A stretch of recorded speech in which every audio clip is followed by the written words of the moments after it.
A warm welcome to all of you for this debate organized by MinedMatter podcasts in association with the Institute of Crypto Anarchy. As you all might know, we are here to discuss how cryptocurrencies are increasingly shaping our world and the challenges faced by conventional economic models by this new surge in interest for decentralized systems. For those of you who don't know decentralization, it is a system through which servers all over the world use algorithms to make sure that transactions made on them are legitimate, taking power away from centralized systems like banks. These servers and services they provide are called crypto mining and get rewarded in cryptocurrency for their investment in electricity and computing hardware. Conventional economists have called the crypto revolution a Ponzi scheme without making an effort to understand the underlying technology and how it works. The motion for today's debate is the growing influence of decentralized cryptocurrencies will eventually deem conventional economic models obsolete. Speaking against the motion is Mr. David Muir, a professor at University of New York in Prague and an economist with a master's degree from the University of Leicester. Speaking for the motion first is a student of Mr. Muir at University of New York in Prague, a crypto enthusiast, and a cryptocurrency trader, Alex Veremeyenko.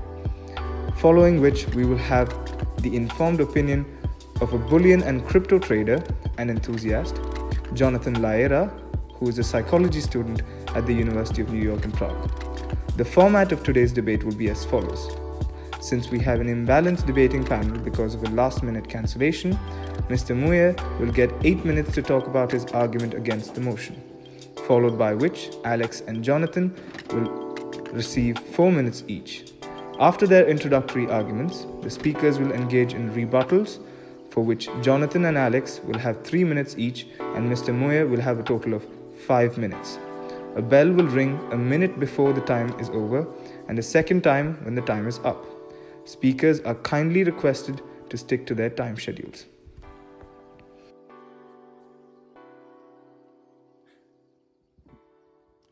Everybody, hello. Thank you for coming, and thanks to everyone who's also watching from in front of the screen. Simply for making the effort to learn about cryptocurrencies, because personally I think it will have a big impact on our future, and it's always important to learn more about how this world is going to change and how this change already started. So a little bit about my background. I come from Luxembourg, and I'm a licensed Forex trader for almost a year now.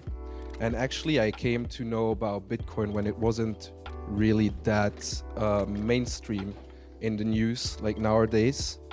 I have to say I started as a big skeptic. I saw a big potential in making money with it through shares, but I was always against owning cryptocurrencies because I actually had the common opinions about it that most people have who aren't really willing to get more into what cryptocurrency really is. And that was that I thought it might be a Ponzi scheme, it might not be as safe, it can be hacked. I wasn't really open to learn about this new thing specifically. I have to say I got into cryptocurrencies half a year after I heard about it. Now what I wanted to make clear is we are not talking about Bitcoin here because most people just know Bitcoin. We're talking about cryptocurrencies in general. I have to say I started changing my opinion about it when I actually started looking into it and I saw the many benefits, the advantages that it has over the traditional monetary system. I think that the technology, and especially the underlying technology of cryptocurrency, which is blockchain, is still very young. And actually the reason why the development is still slowed down is because people are not willing to adopt to it, or they just adapt the opinions of people they know that tell them, say fake things about it, and they don't look into it on themselves. Why? Because Bitcoin or blockchain is a technology where everyone can contribute to it. So that means the more adoption we have, the faster the improvement of cryptocurrencies get. And that also means that basically we have something that we can make much better if everyone is willing to contribute to it. My argument for cryptocurrency basically is that our current monetary system, as was mentioned before, is corrupt, and cryptocurrency has many benefits which the current traditional monetary system doesn't have. One is it is decentralized. What that means is it doesn't have an entity which controls the money. So it's not one private bank, like for example the Federal Reserve Bank, who is the controller of, or who like prints money or burns money in a way so that it inflates or deflates money just according to their own wish. And another factor is that cryptocurrencies are actually much safer than paper money. It has, in my opinion, a more intrinsic value than paper money. That's why it's called fiat money. And also, actually, it can be hacked. The system can be hacked, and that's what we're going to go into later more deeply.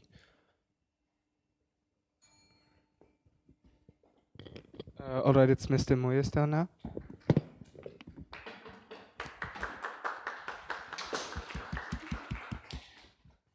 Hi.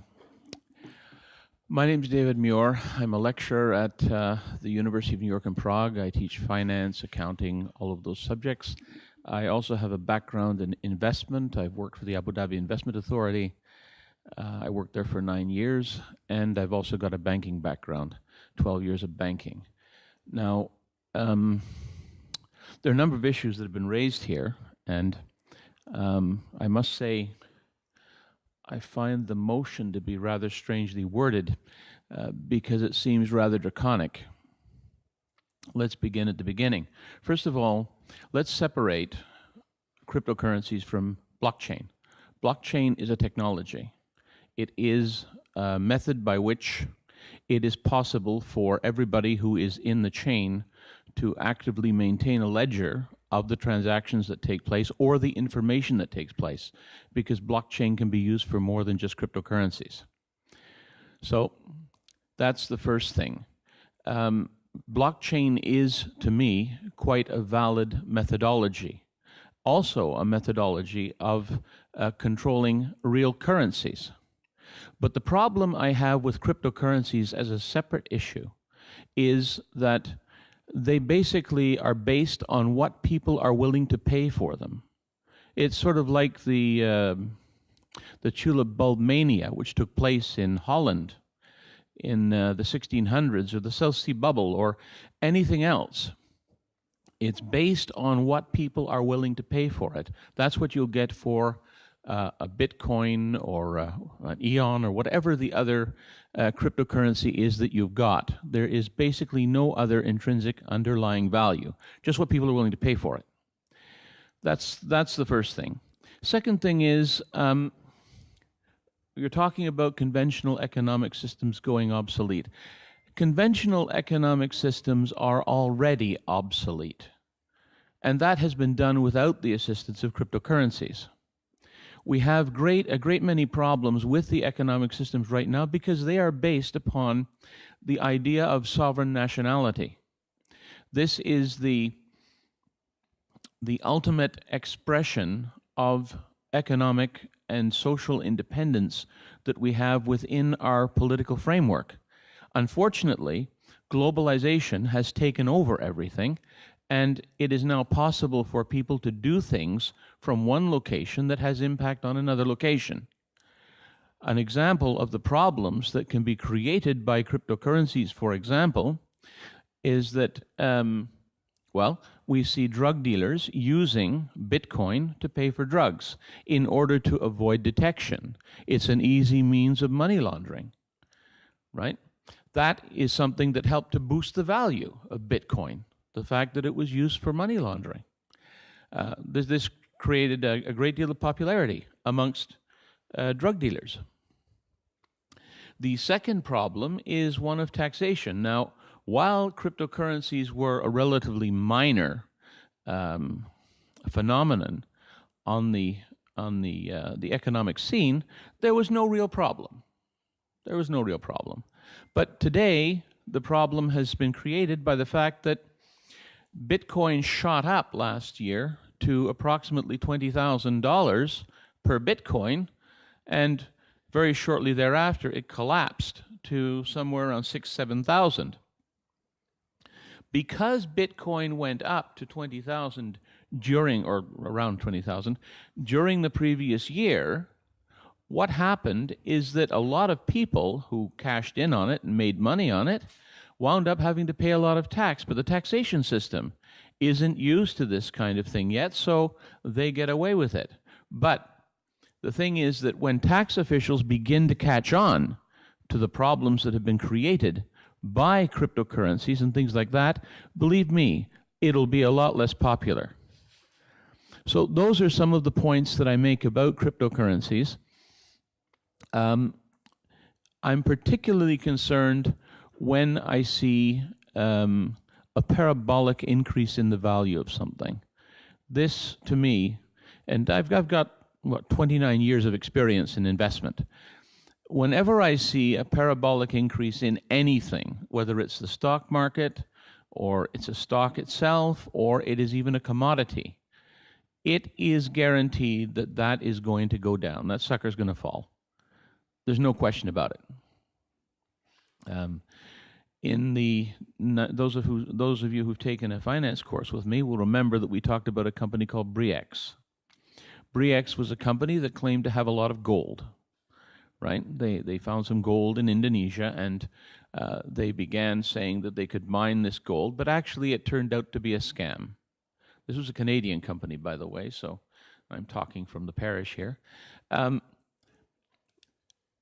Briex went from several pennies up to $30, and then it went all the way up to $280 a share. You can imagine the fortunes that people made from that kind of an increase.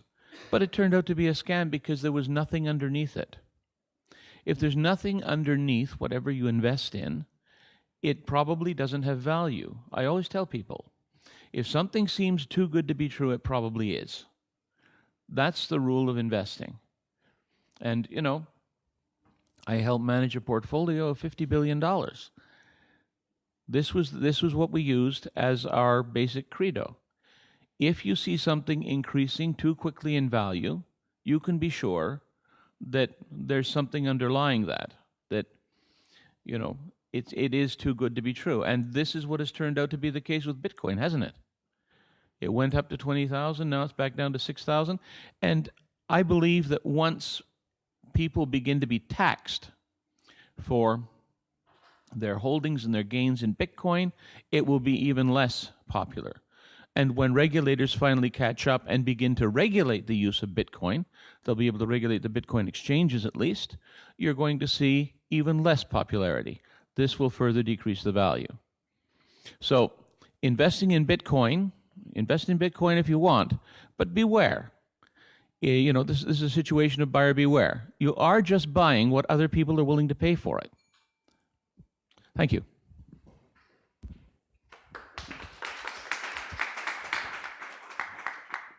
The problem, first of all, you mentioned your short biographies, and I don't have such a extensive experience in anything as you do. But however, I am from Ukraine originally, and I am, like, I guess no one in Europe has experienced this corruption, wide corruption within the country.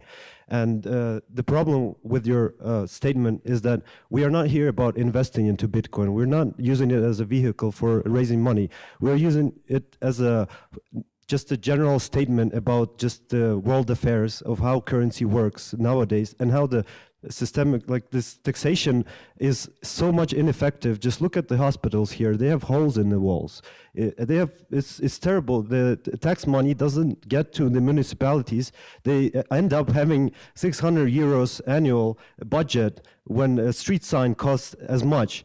And the government of Czech Republic, let's say, has these all big mansions in Italy and everywhere around the world, which is just systemic corruption, and it's not only limited to Czech Republic. So one problem of taxation and the value. I just wanted to mention that we didn't claim that it is not a bubble. It is definitely a speculative bubble, and that's going to burst. But that is a great thing for Bitcoin, because I believe that there's going to be much more developments going on there, and it's going to just actually have more people that believe in basically the value of this technology existing instead of the just traditional way the economy works. Because I guess if we're as humanity fail to see that we can govern money on a planetary scale without having different currencies, then we fail as humans, because otherwise globalization with the wake of internet technology has just created this need for a worldwide currency that has to work so that you can send money over in a matter of seconds, which will create also a benefit to just worldwide economy, making it much more efficient, because the money flow will just get rid of the exchanging rates and the burden of waiting for this money to transact into another currency and then another and then another, which is just incredibly hard and needless to say. And I guess my points are really concise, and I'm always short on time. I mean, quick, so I just passed this to John. Thank you. All right, Mr. Muir, you mentioned two things that I want to talk about. First is money laundering, and the second one is seeing Bitcoin as an invest, which it is right now, but I want to talk about it later. First, money laundering. What many people don't know is that the FATF, which is the Financial Action Task Force, actually urges countries since 2015 to change from paper money to digital money. And to be honest, they are very pro cryptocurrency. How I know that personally is that in Luxembourg, the FATF made the claim that Luxembourg should change to digital money by the end of 2019. And if they wouldn't, they would lose their AAA status. Digital money in the sense that either, like, there should be no paper money anymore. And you can see that in Luxembourg in the way that the banks won't accept any paper money anymore from the common people. So basically it's only the bigger companies and bigger businesses who are allowed to give paper money back, and it will all be changed to digital money. But what I said is that they're also very pro cryptocurrency. And now there's the question, are we talking about digital money as credit cards or cryptocurrencies? And the thing is, we are moving into a digital, if we're not already into a digital era, which we can't deny. The question is, what will we take? Cryptocurrency or something else? And to be honest, right now there's not really something else other than cryptocurrency or the credit cards that we have. What I think though is that our monetary system, as I said, doesn't really have value. It's based on abstract value. It's based on the government telling us what value we have. It's based on that obligation. Basically, the money that you have on your account, you don't really own it, which many people don't know. It's, what's it called? Forgot, the fractional reserve banking, exactly. So what is the risk about this? It's, for example, like during the Great Depression in 1929, if everyone wants to cash out, all of a sudden the banks collapse. This won't happen with cryptocurrencies. With cryptocurrencies, you have the ownership of your money. Cryptocurrencies can't be destroyed. You own your money, you're responsible for your money, and you send money, the value, to another person. It's not as if you send, like the system that we have, a debt that the bank owes you this much money to someone else. That's one thing. Second thing, about cryptocurrency as an invest, stated before that cryptocurrency as in general, it's not only Bitcoin. I'm here to talk about cryptocurrency, its potential. It's still a young technology. We can make so much about it. And we can see that if we just look at, for example, Lightning Network, which is something working on the problems that Bitcoin has, and it's trying to find solutions for the problems, and it's actually being very, very successful with that. And it basically allows people to do a transaction within seconds for no fees at all, like say 0.1 cents to maybe it will be nothing at all anymore. They're working on it. Transactions will be super fast. It won't matter if you have, for example, say now Litecoin and you want to pay in Bitcoin, it will make an instant swap. These are all things which won't be a problem. Also, talking about invest, right now, yes, right now it's fluctuating a lot, but I'm talking about the future. In that sense, I mean that maybe in 10 or 15 years, we can't really talk about Bitcoin and compare it to dollars or euros, because there will be no dollars or euros anymore. So we only talk about Satoshi, which are like the fractions of Bitcoin, as actual value. Bitcoin in itself, I can say, has a lot of flaws, but that's not a reason to say it's a bad system and it's gonna collapse, because what is the beauty about it is you can always build on top of it, you can always improve it. That's why we already have smart contracts for new cryptocurrencies, which, for example, work in a way that they promise you something if something happens. So, for example, if you pay this amount, then you get this amount back after a while, with an interest, for example.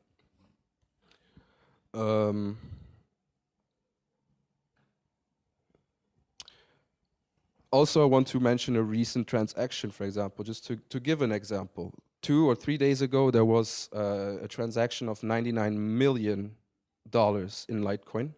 It took exactly 2.5 minutes, and it cost 40 cents in transaction fees. No, minutes, sorry. And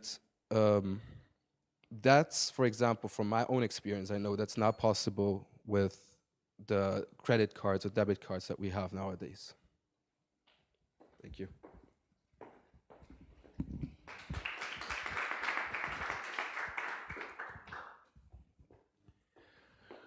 Okay, there are a number of points that have been raised, very interesting. A number of points that are raised that rather concern me. First of all, if you want me to defend the banks as they are today, that's not going to happen. There are a number of things going on in financial markets right now which need to be looked at.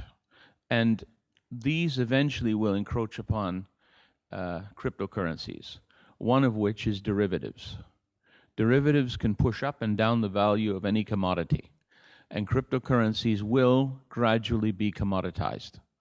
This is what will happen. You have how many cryptocurrencies out there right now? 1,500? 1,600. They're going to be commoditized.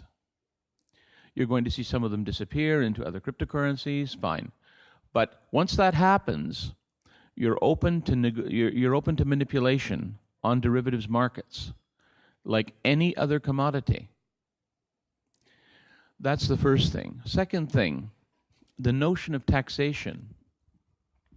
This has not yet come home to people who buy and sell cryptocurrencies, or people who actually own cryptocurrencies.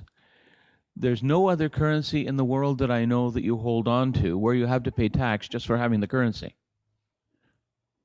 But this will happen, or this has already happened with the likes of Bitcoin or whatever the other cryptocurrencies are. You will be taxed for owning these currencies, which means that you're going to see cryptocurrencies more tightly regulated. They've been a bit player on currency markets to date. But if they continue to grow in popularity, the regulators as we speak are now looking into them, right? When I hear, in normal markets, if you have a transaction above $10,000, in most cases, it must be reported. Now, I don't know what happened with this transaction. Was it reported, Yeah, okay. Because this is one of the things that does slow down the transactions. The fact that an amount of $10,000 or more must be reported. When I wanted to transfer my pension fund from Abu Dhabi to Prague, it had to go through New York. It was more than $10,000, boom, it got frozen for three weeks in New York. That's because there is a control over large flows of funds in order to fight terrorism and, of course, drug transactions. This is one of the means. They don't allow transfer of large sums of funds that easily. So the whole idea of cryptocurrencies is a new one, but I believe that as things begin to settle in place, you'll find that it's beginning to be regulated and it will become more like a regular commodity. And in that case, I don't believe that the majority of people are sophisticated enough to understand exactly what that means in terms of responsibility, in terms of what impact it will have on your tax. And the governments, I don't think, have yet fully fleshed out what's going to go on in that regard. So we'll have to wait and see what happens with cryptocurrencies in that regard. But I do want to get back to what we're talking about here with the economic system. I think I said at the beginning, the economic system is already obsolete. Globalization made it obsolete. There's no question about that. Democracy, as we know it, based upon the current economic system, is also obsolete. We've seen that with the advent of the likes of Facebook and other things like that. These are disruptive technologies. These change the way we see things. And that's okay if they change the way we see things. And cryptocurrency may, in that regard, make a positive contribution to world markets or whatever. But I do not believe that cryptocurrencies themselves are going to render the economic system obsolete. There are too many other things that are hard at work doing that.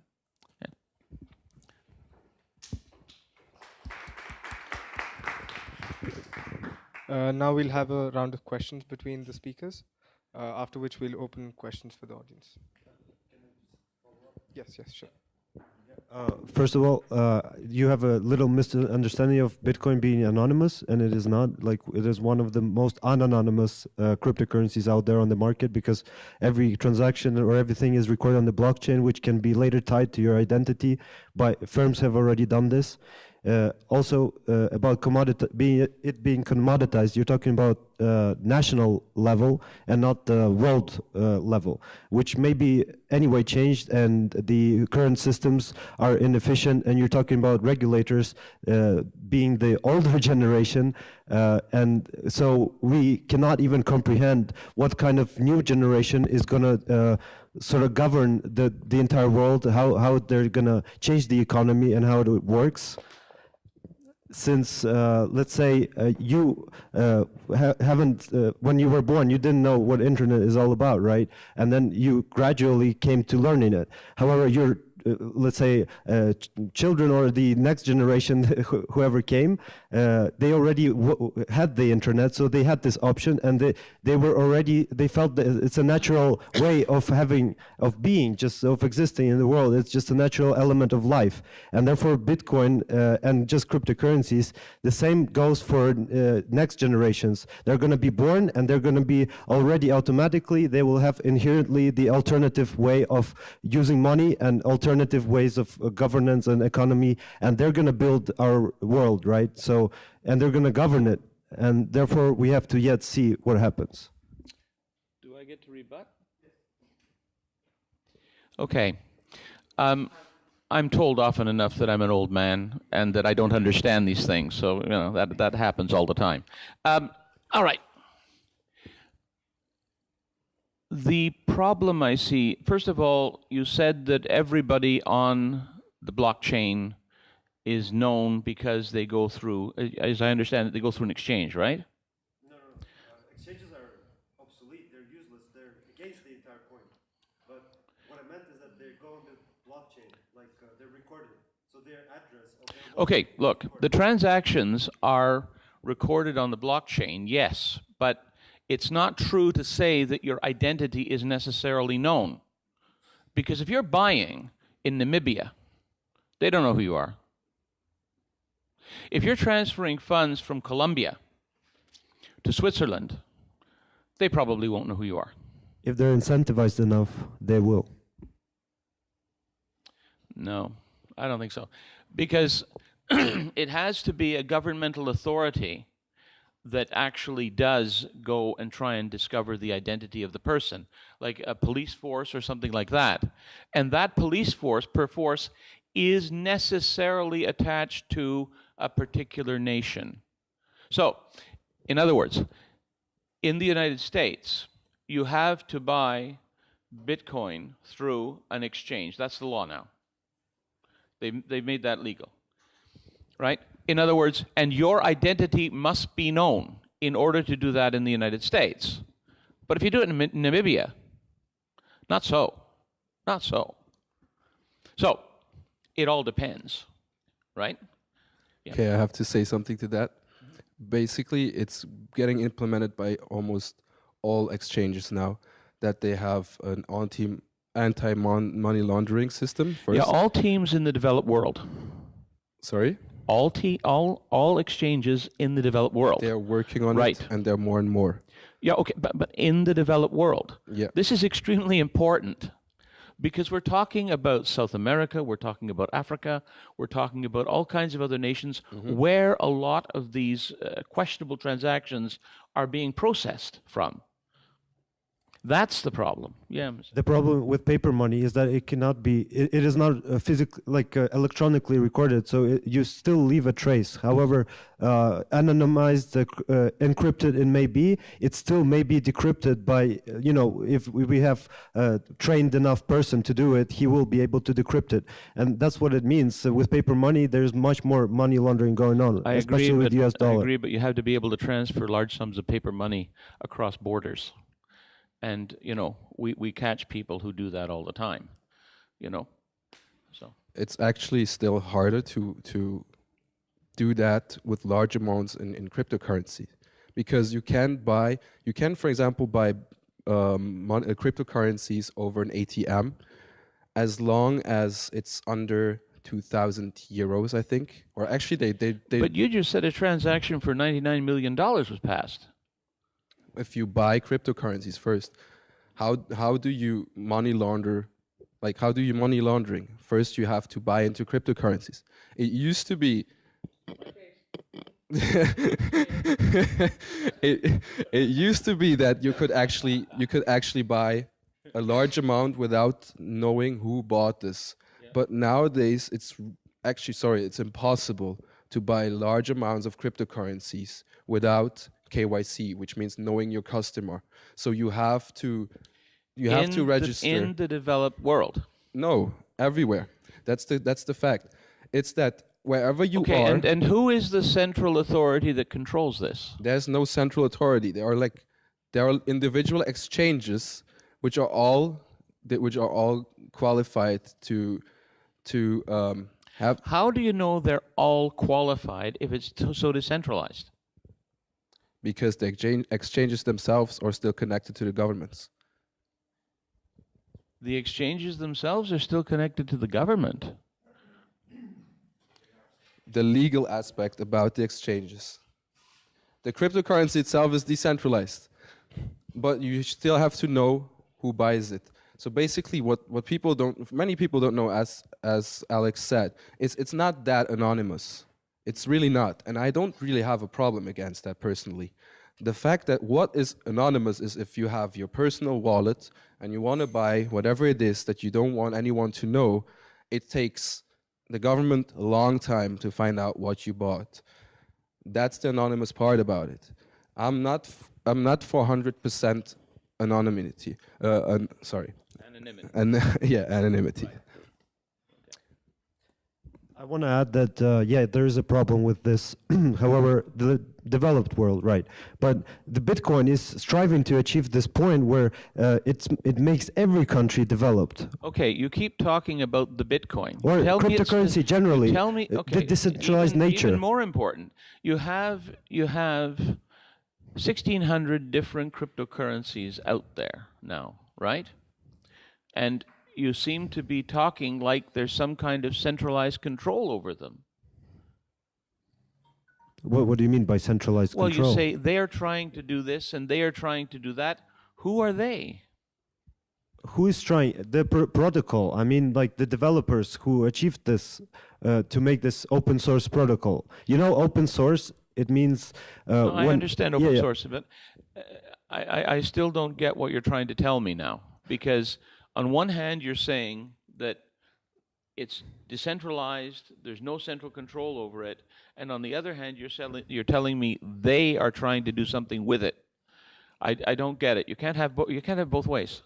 So the thing is, this one about cryptocurrency, it's basically like a huge community, and that's what the decentralized aspect of it is. It's basically there are developers from all over the world, and everything which is decided upon, like cryptocurrencies, is a consensus of a large number of people. Are you telling me that developers of absolutely all the 1,600 cryptocurrencies all over the world get together at some point, all of them? No. We have that. We also have to specify. It's not about these 1,600 cryptocurrencies. To be honest, personally, I think at the end there will be a handful of cryptocurrencies which will survive. That's the first thing. We're talking about mainly about the top 20 cryptocurrencies, and especially Bitcoin, because it has the most developers in it. It has the most teams working for it and trying to improve it, trying to improve the technology, and try to find solutions for any single flaws that there are. And that's what we're talking about. Plus, in collaboration with governments to keep this whole thing legal, because we still don't want to have an anarchy in that sense, that the world just goes crazy and there's no regulation at all anymore. I think that's also just the other extreme. So I think we have to find a middle way, and this is the best way. Okay, I'll tell you, I'm working on a paper now that I hope to be able to finish by the 30th of April. And the point of the paper is that cryptocurrencies, with the 1,600 or so that are out there right now, and currencies originally themselves have a great deal in common. And what did happen was you eventually saw consolidation, right, such as we're talking about, but it eventually became government controlled. And that's the direction I see cryptocurrencies going. They will eventually be government controlled. But the government are the people. So what we're talking about, and the reason... Yeah, no, but your point originally was that the system is very corrupt. Yeah. And currently, yes, you can't trust the regulators, and you can't trust. You're like going two directions at once here. Yes, look, you first get into the system, then you get out of the system, and then you build a new system. That's how it works. It's okay, but why not change the system to begin with? Because it just has too much inequality and power and centralized power in its sense. I think what has happened is that we've watched a great deal, and I talk about this in my classes a lot. The fact is that we have watched a great deal of consolidation of monetary power in the hands of very few. We've talked, for example, about how the Walmart family, they have a net worth equivalent to the 1/3 of the population of the United States. Just the Walmart family. And they had to go to the great trouble of inheriting that when their patriarch died. That was very difficult, So we're watching a great deal of inequality in distribution of wealth. This is the result of globalization, right? And that's what I said at the beginning, that the economic system we have now has made itself obsolete or has become obsolete because of globalization, right? So this is a force much stronger than just cryptocurrencies. Cryptocurrencies are, just bit players in the whole thing, right? But the real question we need to ask is, what role can cryptocurrencies play in the future? And I believe that if they do become more mainstream, they will be controlled by central banks. That's what I believe the direction will be. I understand that, but I think it's still just a speculation. Because so far, It is speculation. Yeah, I just said it. of course. But so far, actually, this article came out yesterday from the Federal Reserve Bank stating that cryptocurrencies need to stay decentralized. Otherwise, there's no point in cryptocurrencies. If you centralize a cryptocurrency, it will just become what we already have. There will be no advantages over the money that we use today. Yes, but we get back to the various types of controls that have to be put into place in order for these things to be respected. We're just talking about that. The limitation on how much cryptocurrency you can buy, right? The amount of money. We talked about the limitations on the transfer of funds that takes place, which needs to be incorporated into this particular system. I mean, I do not see how you can get around that without some kind of involvement of regulators. It's just not possible. It isn't possible.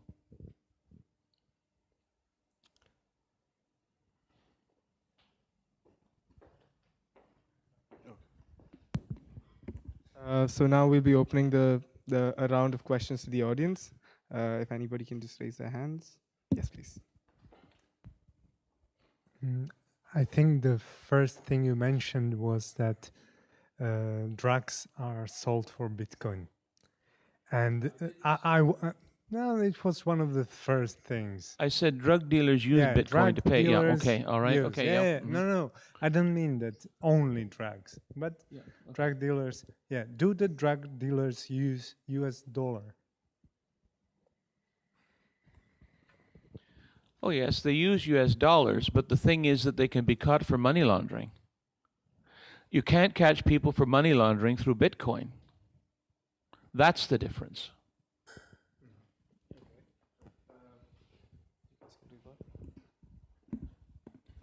Let's say you have a bank, right? And let's say that the biggest bank of Australia or whatever news came out with the biggest bank or whatever country, money laundering, Mexican drug cartel. And I'm just thinking, it's a specific situation, but I don't care about this specific situation. I'm just thinking about what goes on currently right now in banks and what could eventually actually flow to the public knowing, and how can we trust such a system where it just happens every day. We just get to know the news, but they're going on right now. I told you, don't ask me to try and defend the banks. So I think there we're on the same side, though.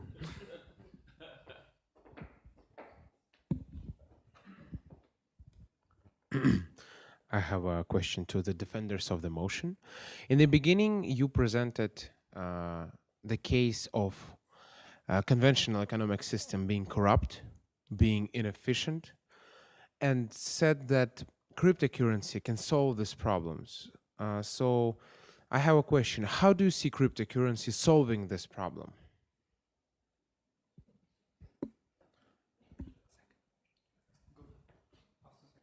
And and the second question, again to you. What factors, or factor, I'm not sure how many are there, guarantee Bitcoin's value? Because you made a comparison of Bitcoin to fiat currency. First, do you consider Bitcoin or cryptocurrency to be not fiat? And second, if so, what guarantees its value? Okay, so the first question was, how is cryptocurrency going to solve these problems? So what are the problems of our traditional money? Basically, as I said before, that obligation. We have the dollar, which is like the main currency in the world, which is controlled by a private bank. So basically, they have to control over whatever they're doing. What we know about the US are that they are in a debt of 21 trillion, which is 6 trillion more since 2008. Basically, they are just printing money out of thin air, and the value itself, talking about fiat, is just abstract. It comes from nowhere. It comes from the fact that the government tells us what the value is, and that we trust the government that it can keep its promise. It's basically how many people say the value of paper money is backed by guns, by the army, because they know how to defend their government. This, on the other hand, is not the same case for governments of third world countries. So we live in the Western world. We don't really think about, oh, can we trust our government? Because we do. But as Alex also mentioned, the cryptocurrency is trying to help everyone. So including people from poor countries, and especially it gives the people back the power. Best example is China, an authoritarian country where the people don't really have any power anymore, and they basically have to trust their government. They have to do whatever they're told. How's cryptocurrency better? As I said, it's decentralized. It's a peer-to-peer system. It's trustless. You don't need to trust a third party. If there's a war, that cryptocurrencies, they will still stay. If you want to kill cryptocurrencies, you need to kill the internet. You actually need to destroy the internet. Another thing is that cryptos, which is an important thing, can't be counterfeited. It's a system, it's a solid system, and money can always be faked. Like paper money can always be faked. Can I say something? Sure. Okay. Your point is actually very interesting for another reason.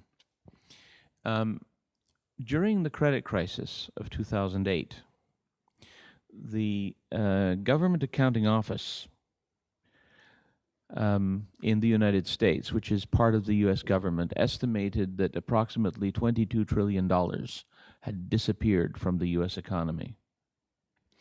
It had very little impact on the value of the dollar when it disappeared, because the central bank and the Treasury Department were able to dump money back in to reflate it.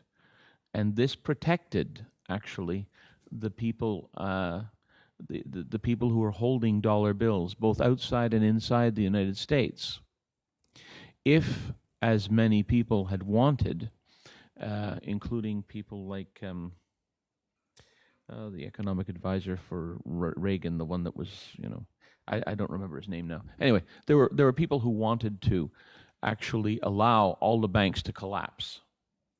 But because there was a central banking authority in this corrupt system, they were able to step in, and they were able to put money back into the banks to avoid a complete collapse of the economic system as a result.